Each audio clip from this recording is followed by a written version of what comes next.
Hello दोस्तों, नमस्ते, प्रणाम। आप लोग कैसे हैं? उम्मीद करती हूँ कि आप लोग ठीक होंगे। और एक हम लोग छठ गीत लेके आए हैं। गाना कैसा लगेगा? लाइक शेयर सब्सक्राइब जरूर करिएगा, फुल आवाज के साथ सुनिएगा और कमेंट में जरूर आप लोग बताइए कि गाना कैसा लगा। आप लोग सबके चैनल पर जाइएगा, गाना सुनिएगा। छठी माई जली नाई हरवा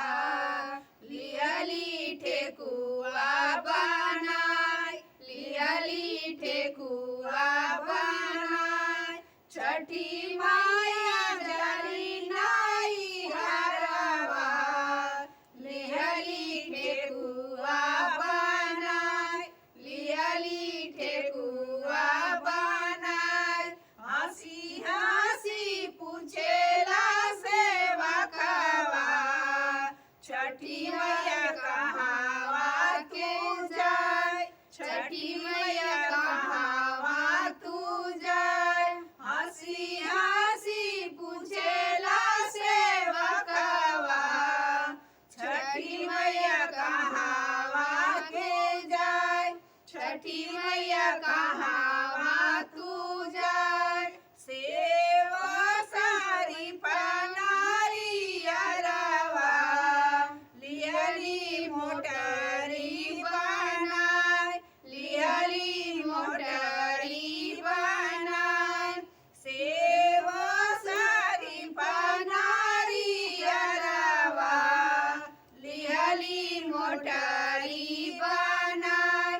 लियली मोटरी बनाय छोटी मोटी बड़ी छठी मैया इनकर लंबे लंबे केस इनकर लंबे लंबे केस छोटी मोटी बड़ी छठी मैया इनकर लंबे लंबे केस इनकर लंबे लंबे केस जाए खातिर अपने नहीं हरावा धैली बुढ़िया के भेष धैली बुढ़िया के भेष जाए खातिर अपने नहीं हरावा धैली बुढ़िया के भेष धैली बुढ़िया के भेष छठी मैया जली नाई हरावा